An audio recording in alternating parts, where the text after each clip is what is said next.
who says, "Good morning. I heard it was more than 40 degrees in Vancouver." Yes, we've had some very hot days. And again, that's wonderful if you're at the beach, you know, being outside in the hot weather. People pay money to travel to Hawaii or Mexico for holidays, or Okinawa, or Thailand.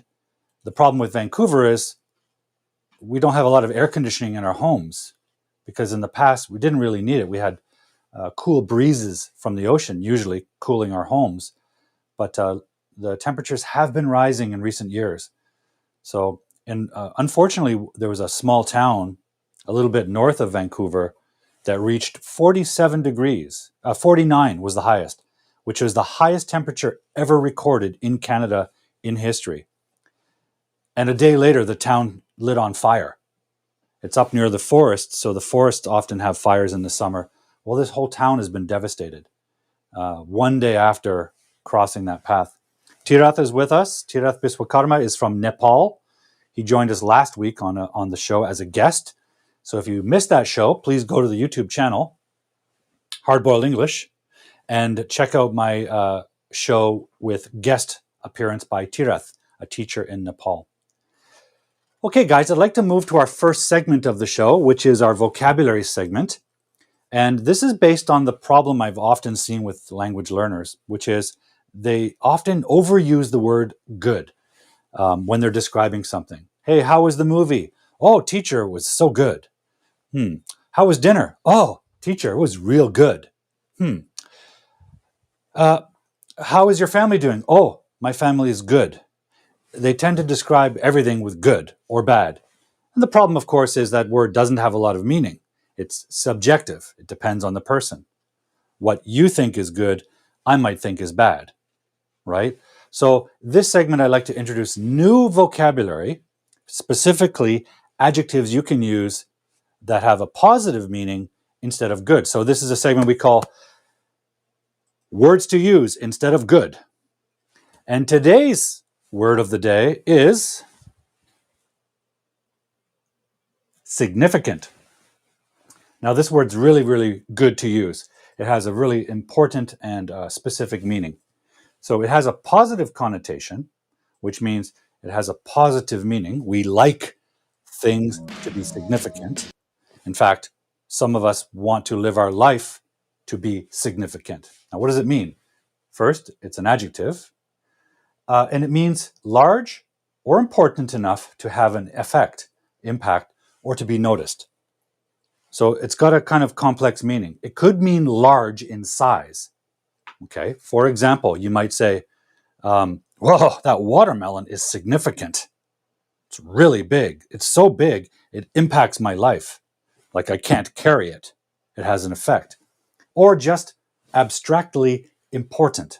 So, for example, the job I recently got was significant. It was my first opportunity to teach or something. So it had an important impact, not necessarily big.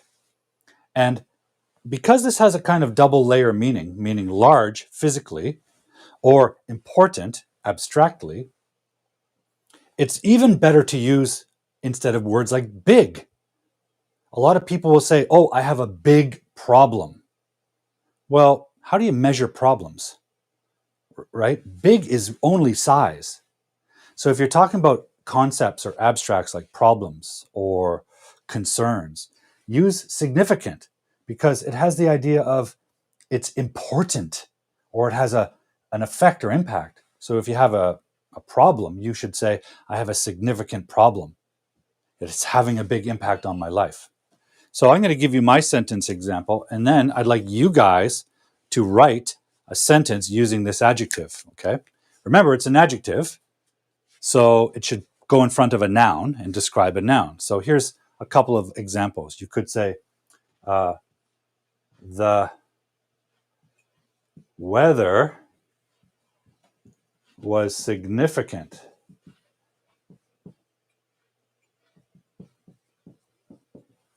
Because it was so unusual.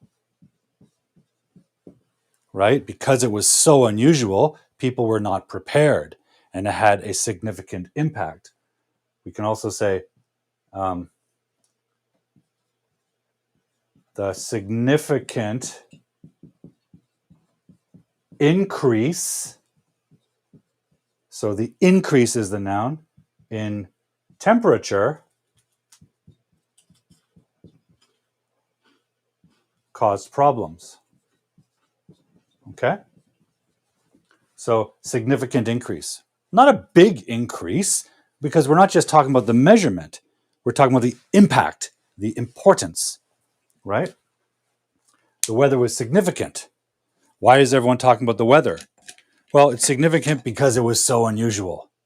Canadian summers are hot, but they're not this hot, right? We don't usually get to 40s. We usually stay in the 30s.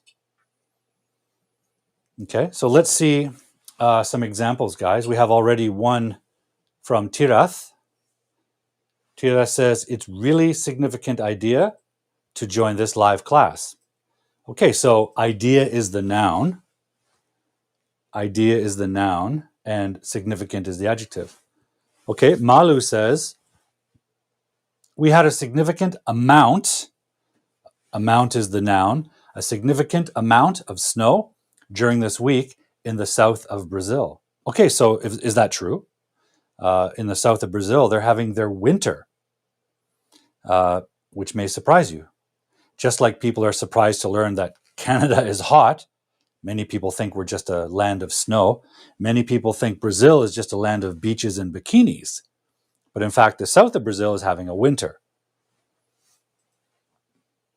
Chris says, I hope that my weekly live streamings will be significant for starting art collectors. Very nice. So significant here is talking about the impact it will have in starting art collectors. Wonderful. Anyone else want to try? Significant. Better than good. Better than big. Oh, teacher, when I'm in school, I have many big problems. How big is your problem? How do we measure that? That's why big doesn't work. Use significant. I have a significant problem. It has a big impact. Or something you notice, like the weather. The weather is significant. It's unusual, so we notice it. People are talking about it. In fact, I heard that Canada's temperatures in this area, the West Coast, they've been on the news in other countries. Yeah, usually Canada's not in the news so much. So very interesting. Wako says, I hope the number of COVID patients will decrease significantly soon. So here is the adverb form, significantly. So this is not describing a noun, it's describing the verb decrease. Very nice. Anybody else want to try?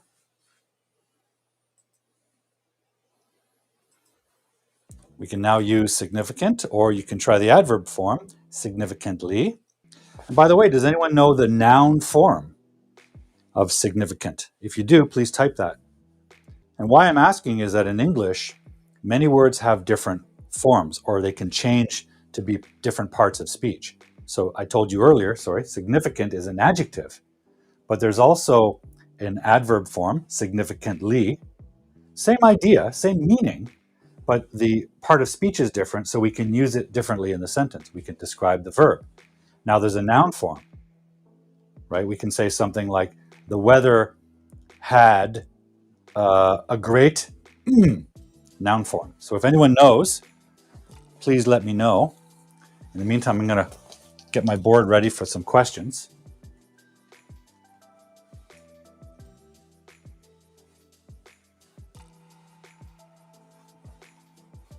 Anyone know the adjective, the noun form? The noun form of significant. Does anyone know?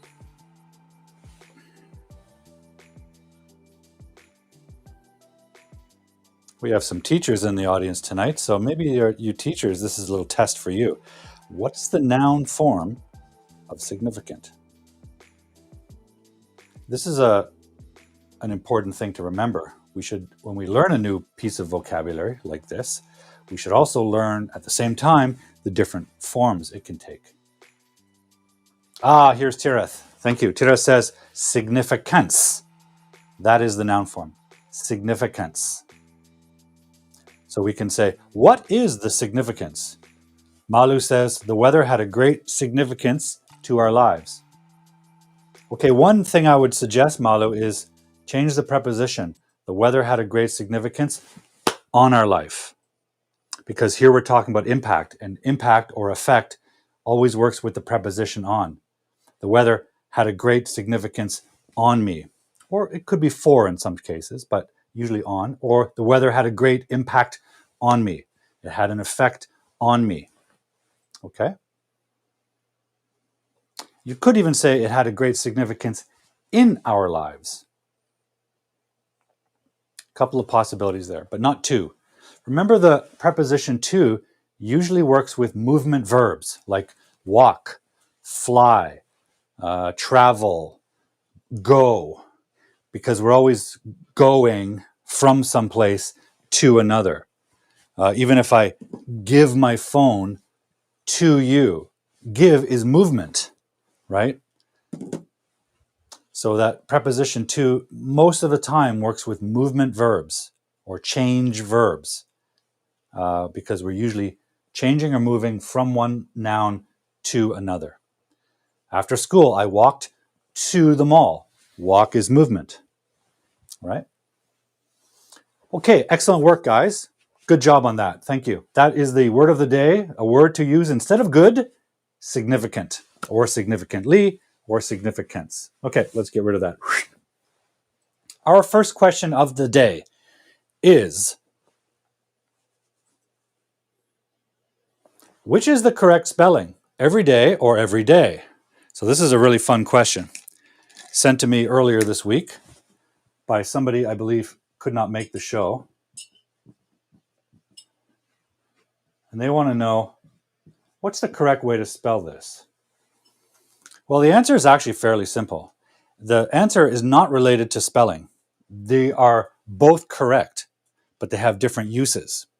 So the meaning is very, very much the same. Sometimes words express a similar meaning, but they do different things inside the sentence.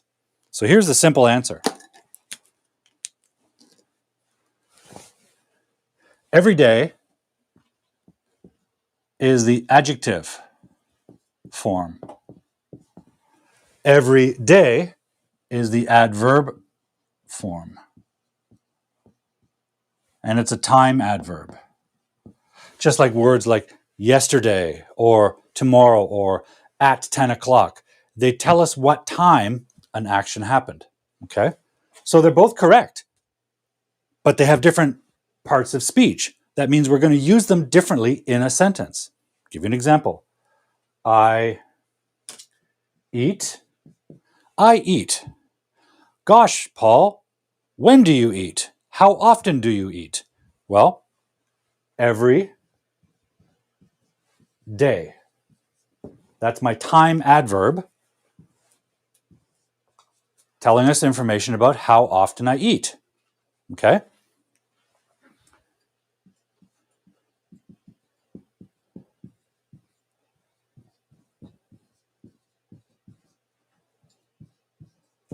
Okay, so this is my everyday cup. This is my everyday cup. That's an adjective. That's an adjective describing the cup, not the action, which isn't really an action anyway. This is describing the action, but this is describing the cup. This is my everyday cup. I drink out of it every day. Excuse me. This is not my everyday cup. It's a highly unusual cup for North America. This is an old-fashioned beer stein or cup. Okay, I don't use this every day. In fact, I've never used this. I bought this as a souvenir because I thought it looked kind of cool and old-fashioned. It's not my everyday cup. In fact, it's my no-day cup. So, every day is the adjective form. Every day is the adverb form. And by the way, because it's an adverb, it can go at the end of the sentence, Or it can go at the beginning. We can say every day, comma, I eat breakfast or I eat lunch. Okay? That's the simple answer. Sometimes these questions have a fairly simple answer. And the question originally was, which one's correct spelling? Well, the answer is not really related to spelling. And they're both correct. They're just different forms or parts of speech. So we can use them both, and you should know both.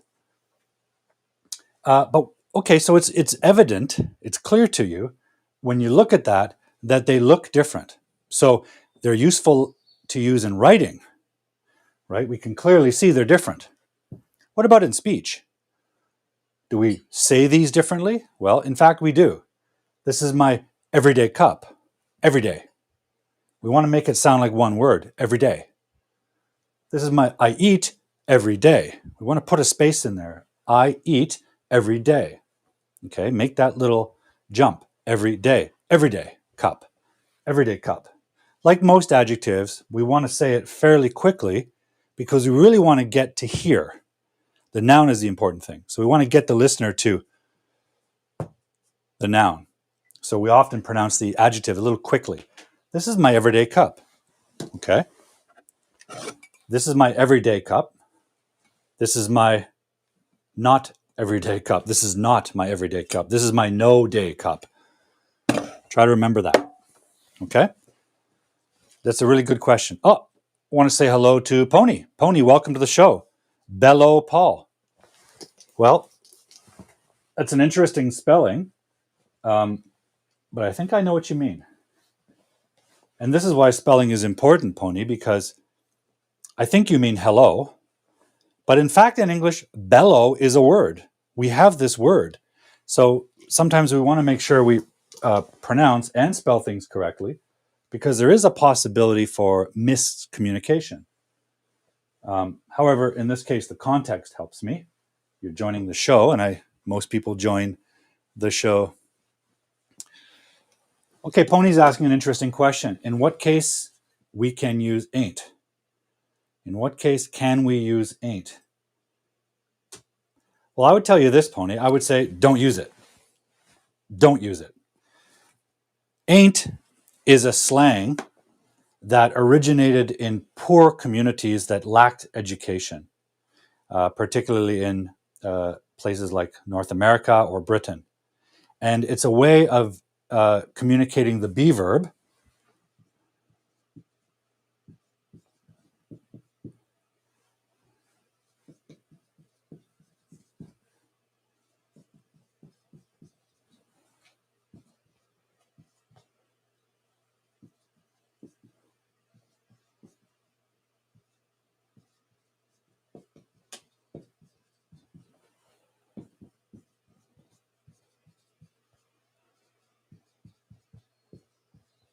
So in English, we have the be verb, and we have to change the grammar form several different ways, right? I am not a teacher. She is not a teacher. We are not teachers. They have never been teachers. Well, that's a lot to learn. And there have been some communities around the world, in the English-speaking world, where education wasn't very good, basically because of poverty. And so they didn't learn all these, but they still have to communicate these ideas. So they developed the use of this expression ain't, which is short form for am not. I ain't a teacher. She ain't a teacher. We ain't teachers. They ain't never been teachers. So it can be used to cover all of those different cases. The problem is, when you use it, you sound uneducated. You sound like you didn't learn these things. And guys, I think most of you have good educations. So if you use the word ain't, it sounds a little phony. It sounds like you're trying to be an American rapper. Okay? A lot of American rappers grew up in poverty and didn't get a good education. So they use this language. Okay? A lot of poor people in Britain also. Okay? But if you didn't grow up like that and you use ain't, it sounds like you're just trying to sound cool like a rapper. So, Pony, I recommend you just don't use it. Okay? You don't have to use it. What you should use are these different forms of the be verb, because each one communicates a little bit different meaning. And you want to be able to communicate a little different meaning. So, guys, you guys are getting a good education. Some of you are teachers. Some of you watch my shows. Here's my tip. Don't use ain't. Right? Just don't use it. Just because you hear it in a song doesn't mean you have to use it. Not all singers went to school. You know, Justin Bieber, he might say ain't in his songs. Justin Bieber did not finish high school. Okay? But he had musical talent. So he became famous, wealthy, and influential. People listen to Justin Bieber and say, oh, he says ain't. I should say ain't too. No, you shouldn't. Especially if you went to high school. Justin Bieber didn't go to high school. Okay. The next question I have, now Yoshie, I have your question on the list, but I'm going to get to it in a moment. So let's go down to the next question.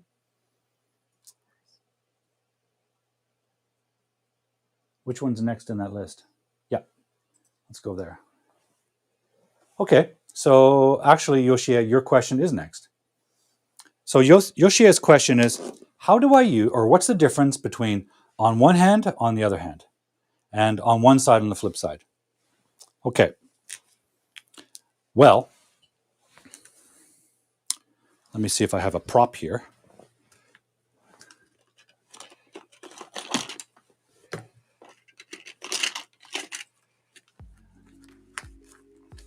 Coin. Need a coin.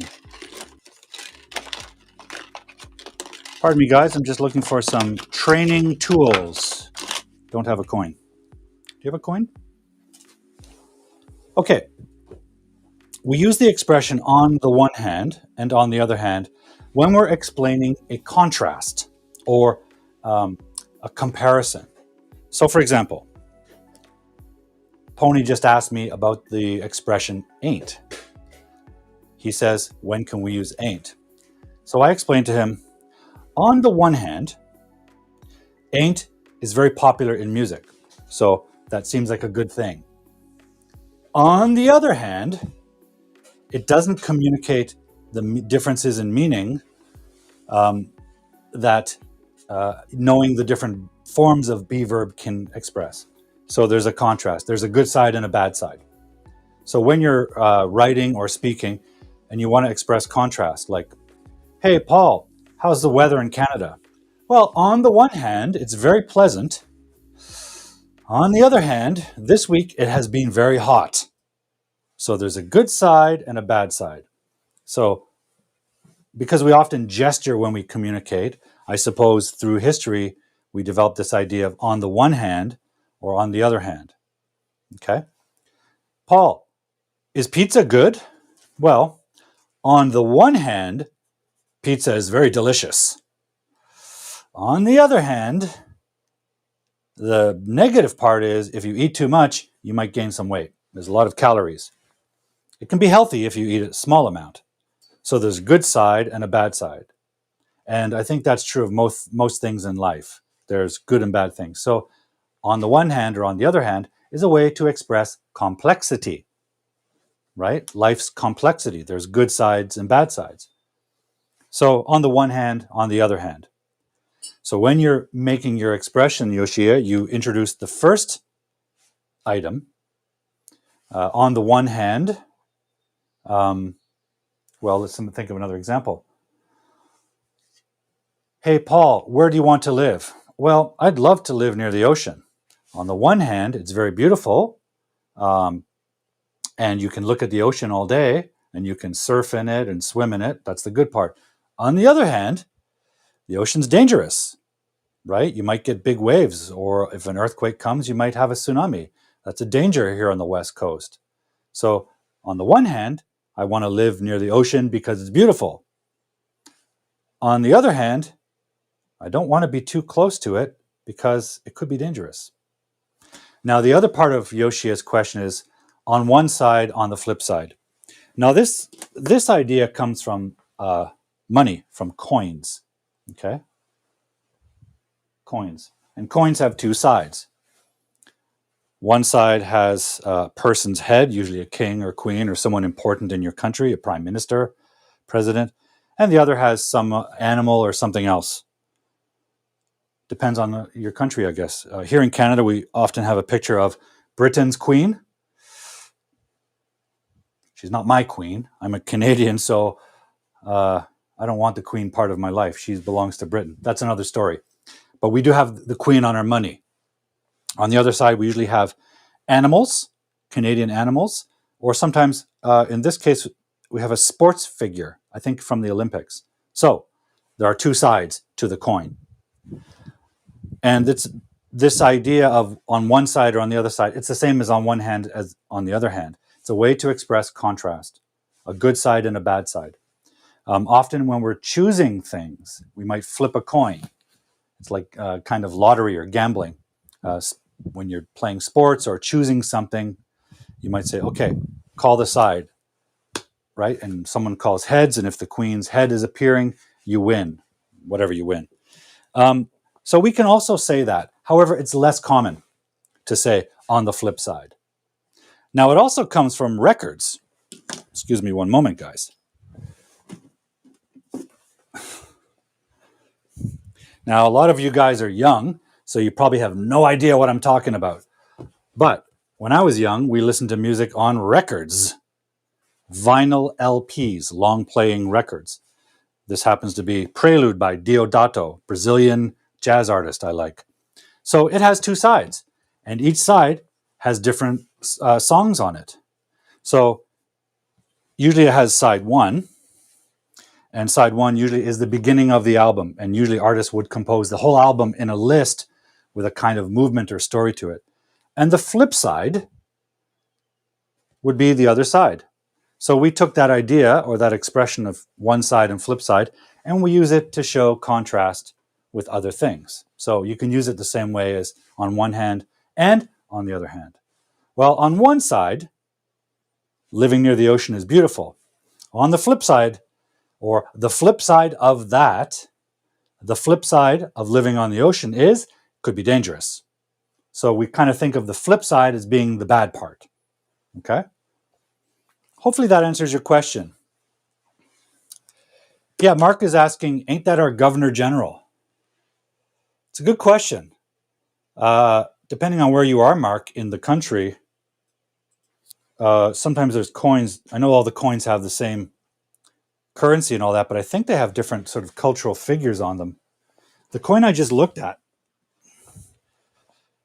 definitely has the Queen on it. Old Liz.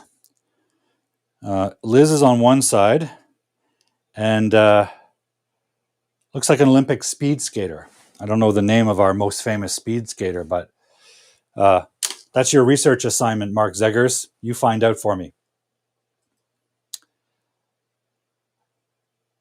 Okay, I've got another question, and then I'm going to come back to Satoru's question. So let's go to our next question in the list.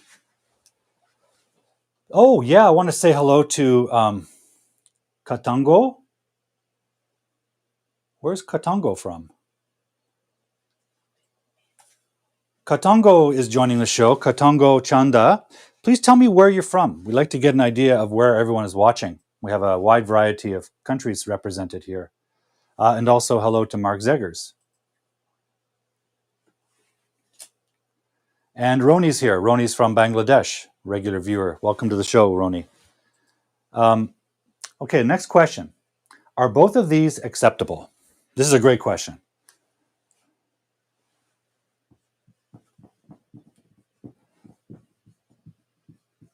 So this sounds like a business sentence. Like your boss asked you for some changes to a document.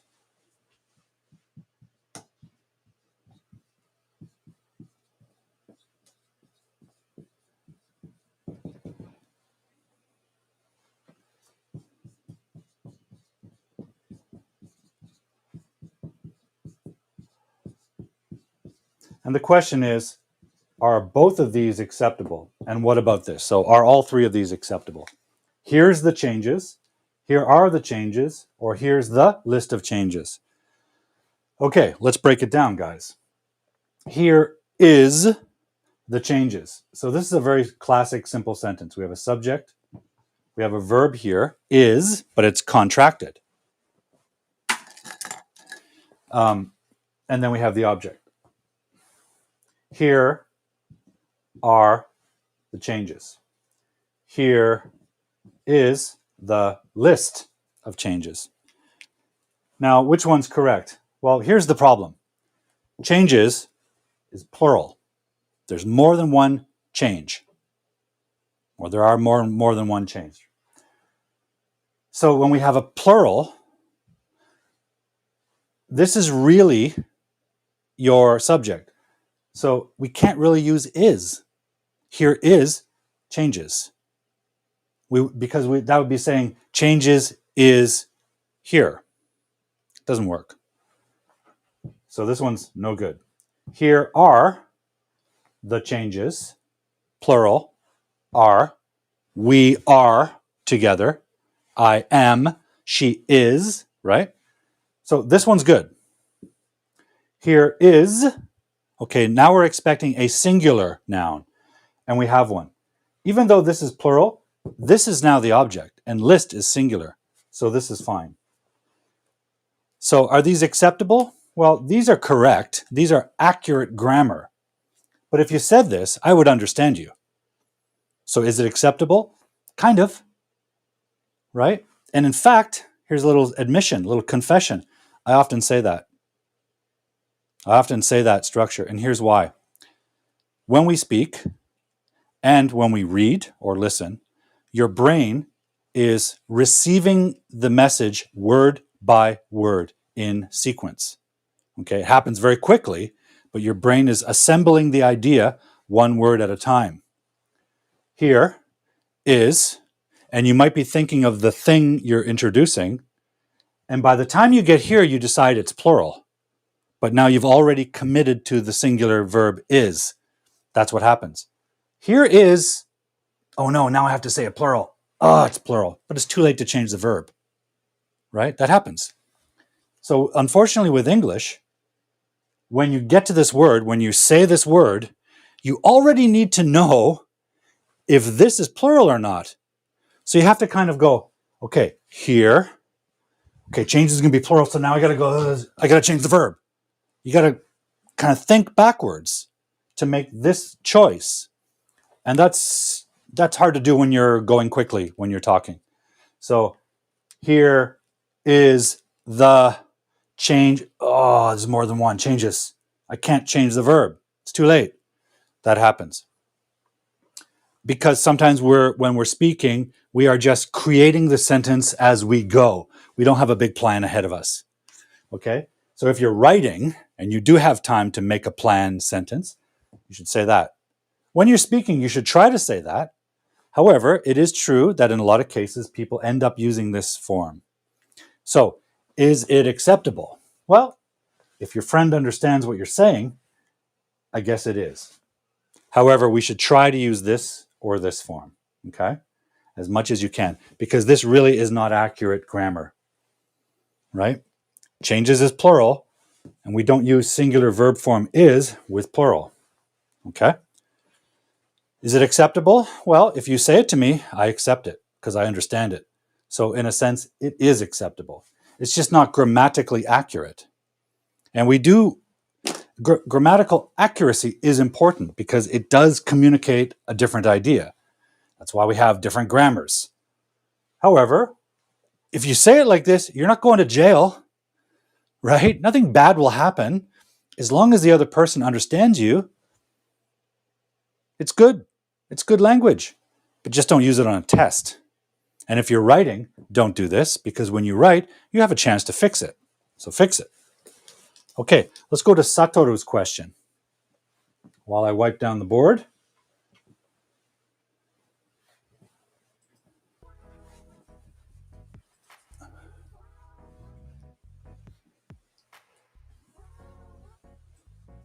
Great questions coming in this week. So this is wonderful. Again, guys, these questions are sent to me on social media through the week. So if you have questions you want me to address on the show, send them to me on social media at Hardboiled English. Find me on YouTube, Facebook, Instagram, LinkedIn, wherever. I'm all over the place. Find me and send me your questions, especially if you can't watch the show live and you plan to watch the recording later. Send me your question and we'll deal with it on the show. Okay, Satoru is asking, in the movement of genderless, do people start using they instead of he or she? Is this true? I haven't heard people say that. Can we put that question up? In the meantime, guys, I'm going to reach for my everyday cup. Everyday adjective, cup noun, everyday cup. This is my everyday cup. This is not my everyday cup. This is a strange, unusual, not everyday cup. Everyday cup is a cup I use every day. Okay. Satoru says, in the movement of genderless, do people start using they instead of he or she? It's a great question. And to be honest with you, Satoru, in Canada, it's in debate, in North America in general. This is part of a cultural movement towards respecting all genders, and including people who want to establish their own gender. They want to choose their own gender. So a lot of documents, especially government documents, will offer you a choice how you want to be identified. Well, I consider myself a man, both biologically born man and a gender man. So I'm happy if people call me he. In fact, if you call me she, I might be offended. Okay, that's my choice though. I live in a country of personal choice. And if someone else wants to be called she or he, regardless, I do believe in their right to choose. However, in terms of language, what the hell do we say when you don't know someone's choice? I'm telling you to call me he. Teacher Paul, he is my teacher. But if you don't know someone and you don't know what their choice is, how do you know? Here's how we usually do this.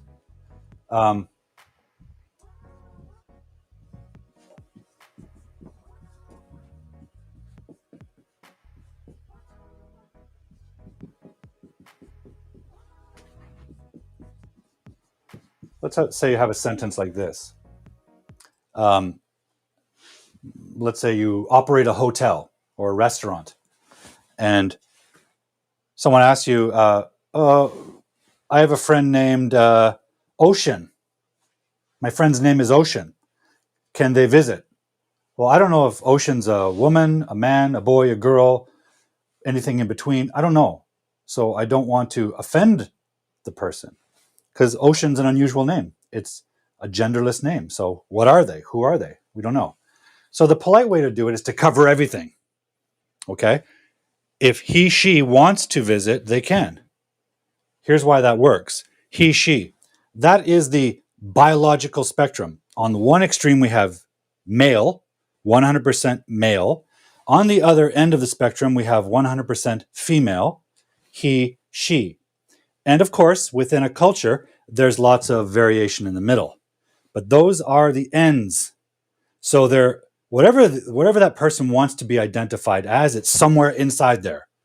Either 100% male, 100% female, or something else in between. So this is a polite way to cover everything. Okay? Now here's what's cool about that. If you're writing about this person, you don't want to say he, she all the way through. Once you say it once, look what you can do. If he, she wants to visit, I don't know if Ocean is a he or if Ocean's a she. So I say he, he/she. That's two possibilities. That is now plural. Because I've said he or she. That's two possibilities. Two is plural. So now I can say they. Okay? Like Mark says, they. Because we're offering both possibilities to be polite. This is called being politically correct. Sometimes it gets out of control, but it's really well intended. It's intended to show respect for all possible choices. He, she covers the spectrum. And when you say it like that, you're presenting two possibilities. which is plural. And once you identify the plural first, you can call it they. You can now say they can come, they can visit anytime. But you can't start with that. You can't just say, oh, they can visit anytime. Who? Oh, well, he or she. You have to identify he or she first, and then you can switch to they, because we know who you're talking about when you say they. Okay? Great question, Satoru. Now that's my answer, grammatically.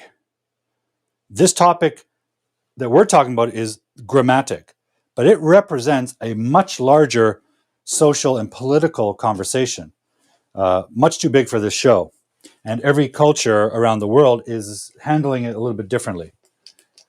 In Canada, because we value individual liberties and choices, it's a big topic. It's a big conversation.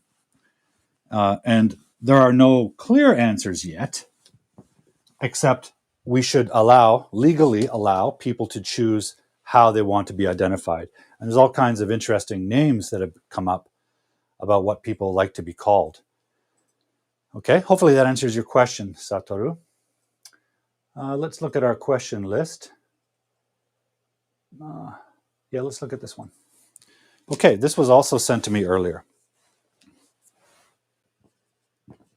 My part-time boss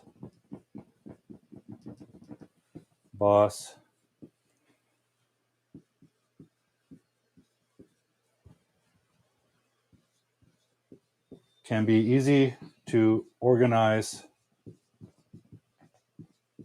a new schedule. Yeah.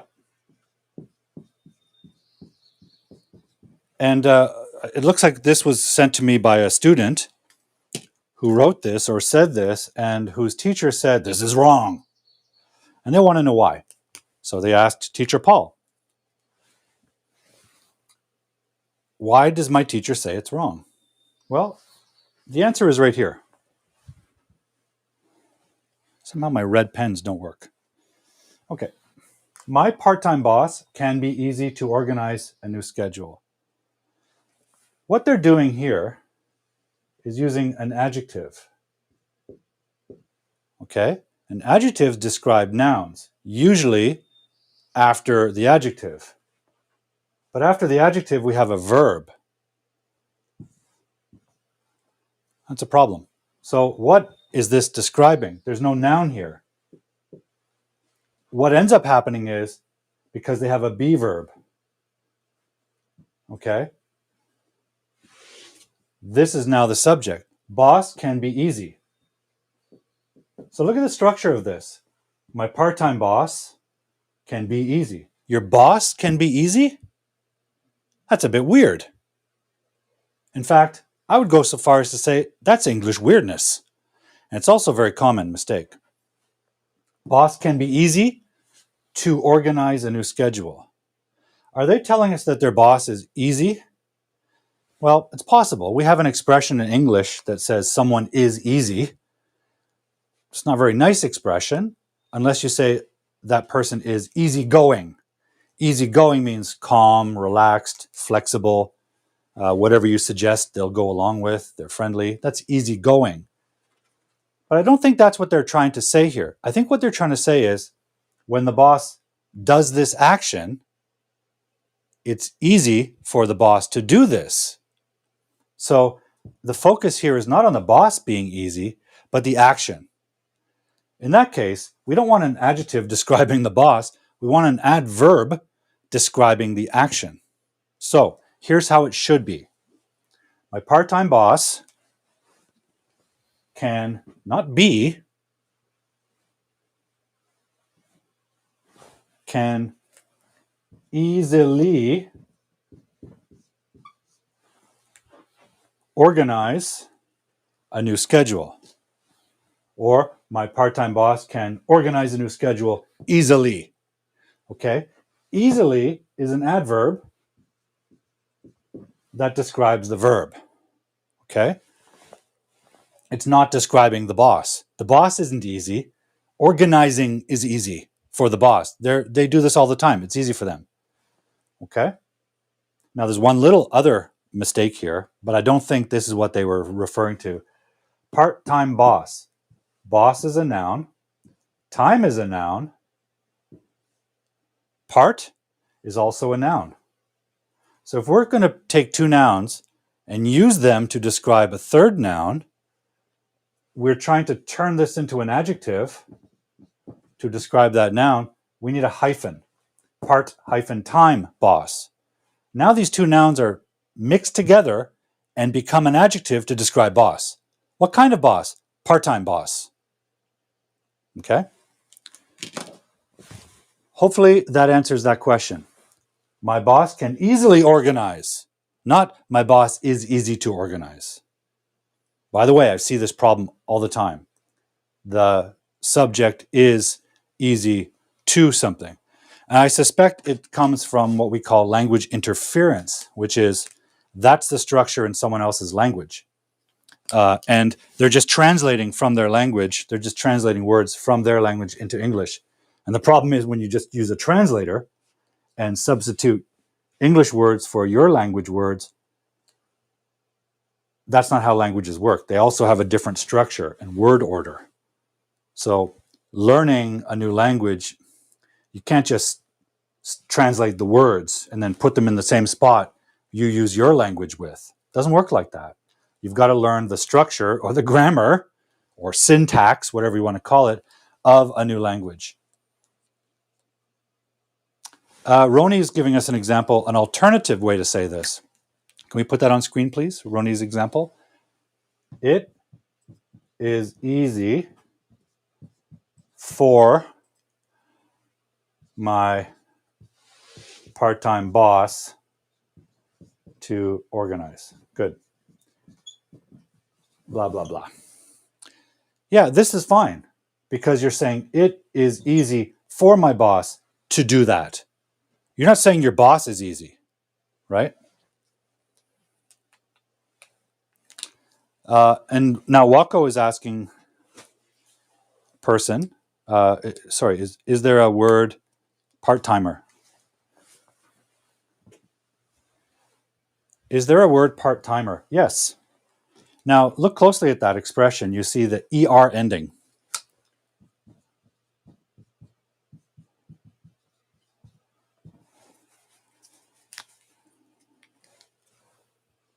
So this expression means part-time person, right? A person who works part-time. This is like kind of a short version of a longer expression, which would be part-time worker. But that's a big expression. And in English, one word is better than two. Two is better than three. We always want to make our expressions shorter, more concise, but with the maximum meaning. Okay? English is not a language of blah, blah, blah, blah, blah, blah, blah. Spanish is. Portuguese is. That's expressing, those languages express a more outgoing culture. English language comes from Britain, which is a more reserved culture. Think of James Bond. He doesn't talk like long sentences and paragraphs, very short sentences. So we always want to be concise with English. So if we can take that 3 words and shrink it, that 3-word expression and shrink it, we do. So how do we do that? Easy. Part-time worker. Part-time because we know the ER ending is for a person's job. Worker, driver, teacher, even doctor, right? We put an ER at the end of someone who does something. Worker, lawyer, driver, right? So if we move this over here, we're not confused about the ER. We know that that means a person who does part-time. So it's a kind of slang contraction, but if you're in an English-speaking environment like Canada or the US or Australia, people will definitely understand you. I'm a part-timer. I'm a part-time worker. Especially if you say I am a part-timer. Well, they know you're talking about a person, ER, because you're pointing at yourself, and you're clearly a human most of the time. So, great question, Wako.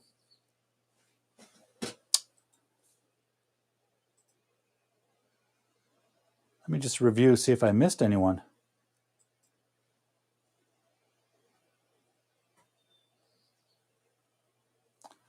Okay, Asam Furkan says, we will share stories and insights from our frontline interventions in Bangladesh. Yeah, sure. So let me just clear the board. So I think you're asking me what a frontline intervention is. Okay, and this is related actually to this part-time boss grammar we're looking at. Part-time boss. Noun, noun, noun with a hyphen. It's a very common structure in English is to use nouns as adjectives. Coffee, cup.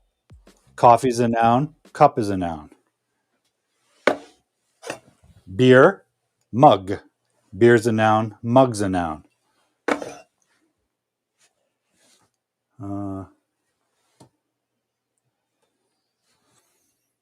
I can't find any other example. Well, cell phone.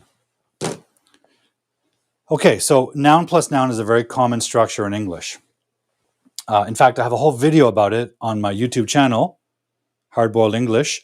It's an episode of English Weirdness about using nouns as adjectives. It's a very, very common grammar in English that everyone should know because it's incredibly common. It's so common that if a noun-noun combination becomes incredibly well used, it often squeezes and becomes one word, like backpack. Backpack. Back is a noun. It can also be a preposition, but here we're talking about the body part. Pack is the bag. Backpack is two words, two nouns. One is describing the other. But this is so common it became one word. We call that a compound noun. Front line is one of those.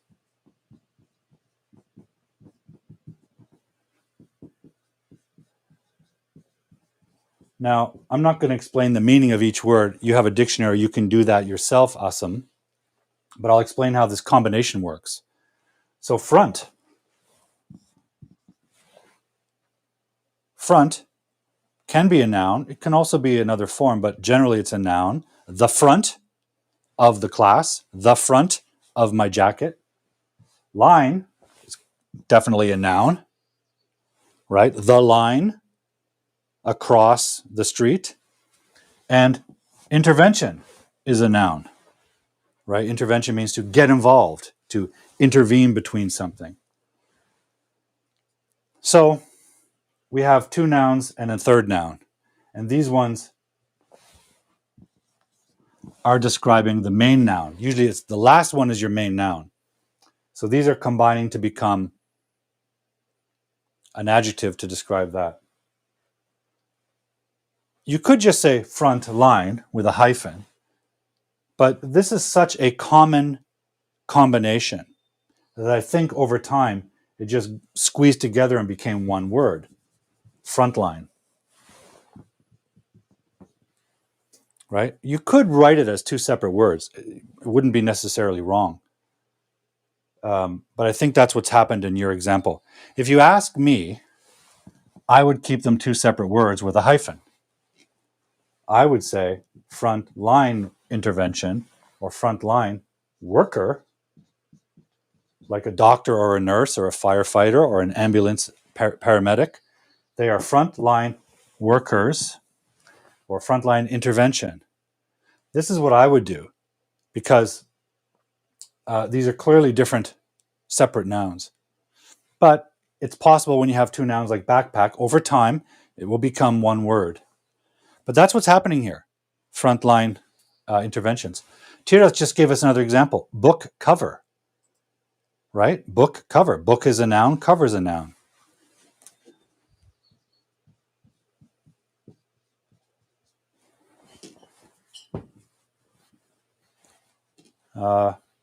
Water bottle. Coffee cup. The first noun tells us what type of noun this is. So this is acting as an adjective. And by the way, guys, if this is acting as an adjective, it can't be plural. So you cannot put an S here. Books cover. Water's bottle. Coffee's cup. You can't do that. When you do that, it sounds like possessive. Well, the book doesn't own the cover. I own the cover. So that doesn't work.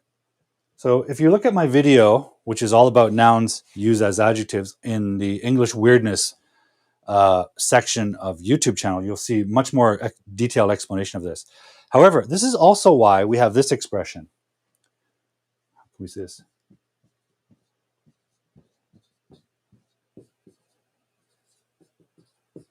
Okay, 2-year-old girl. A 2-year-old girl. Girl is a noun. Old is an adjective. Year is a noun. And 2, well, 2 can be adjective or it can be a noun. And the article. So what are we doing here? We're combining all 3 of these into an adjective structure. So we need this. Because all of this combines to be an adjective to describe the girl. What kind of girl? A 2-year-old girl. And because this is an adjective, adjectives aren't plural. Only nouns are plural. This can never have an S. 2 years old girl. And a lot of people say that. I hear a lot of learners saying 5 years old boy, 2 years old guy. Can't do that because you cannot have a plural in an adjective. Illegal, okay?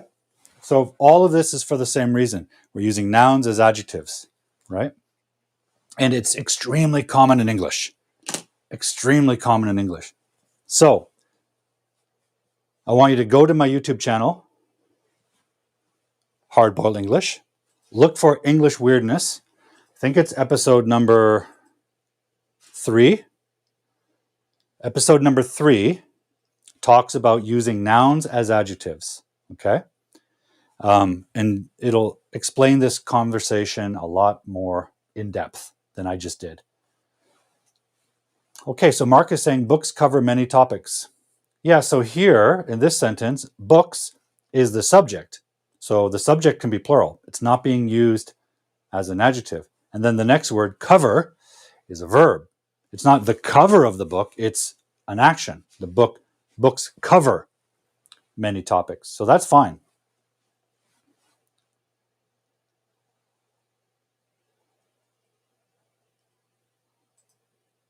Okay, Asam Furkan is asking a question about one friend told me of times. Of times, I'll be very brief here, Asam, because we're almost out of time. My camera is going to melt. When we say of times, it means of incidents.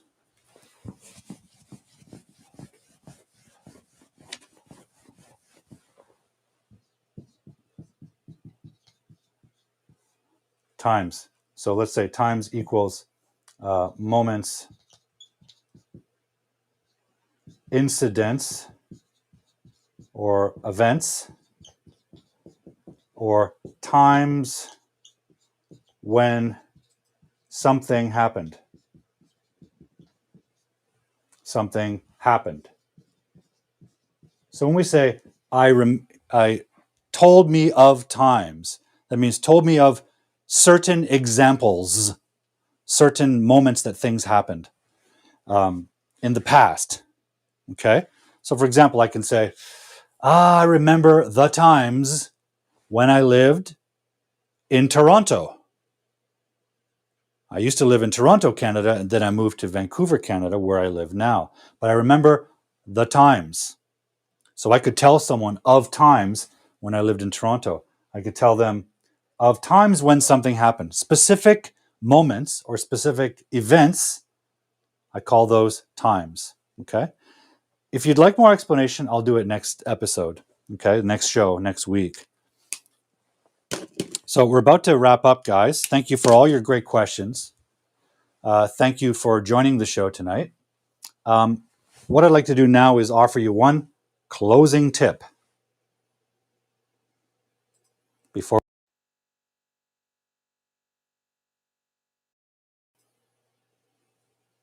Okay, here's my tip of the day, guys.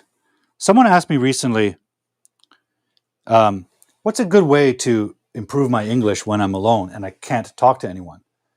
Here's one tip you can do. Find a book that you read in the past in your language. So, for example, if you grew up in Japan and you read Harry Potter in Japanese, my tip is find the English version of the same book and read it.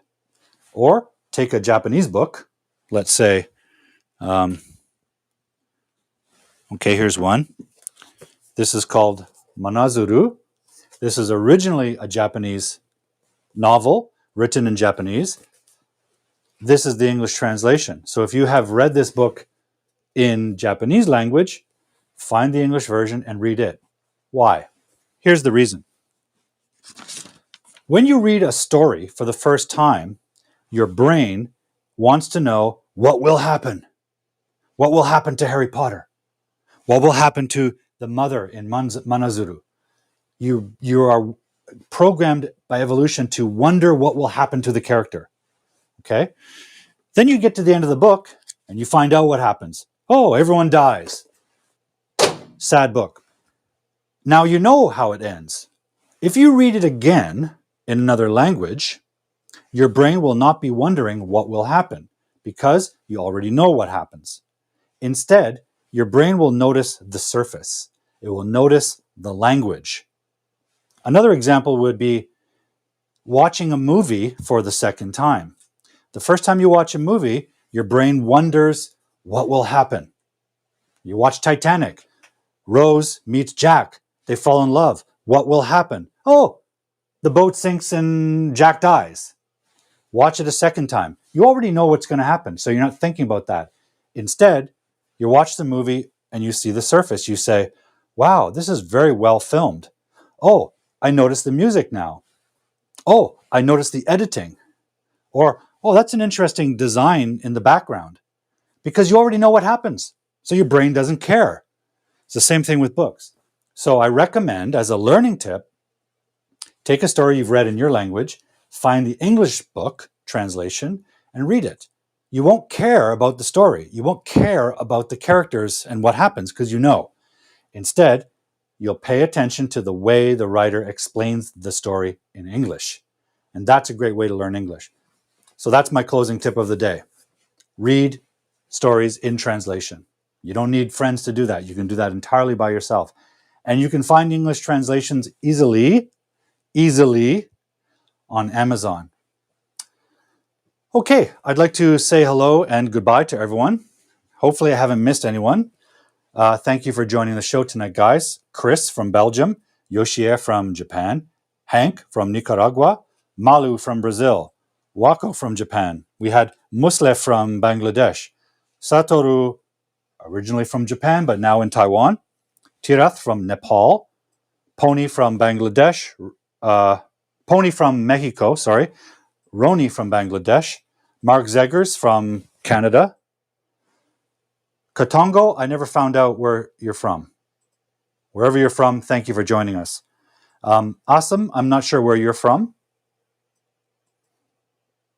And Karen from the United States, my friend Karen.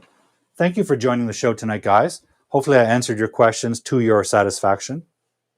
Just a reminder about the upcoming events. Thursday morning is my Conversation Cafe, free event on Zoom. You can find the links and the promotions on my social media profile, which is at Hardboiled English. And again, next Friday night we'll be here, same time, 7 p.m. on the Pacific Coast of Canada. YouTube, Facebook, and LinkedIn. I hope you all stay safe. Wherever you are, I hope you're staying out of the sun most of the time. I'm going to try my best to stay, to prevent myself from overheating in the Vancouver heat. Until I see you next week, guys, I want you all to take care, keep learning English, stay safe, and stay cool.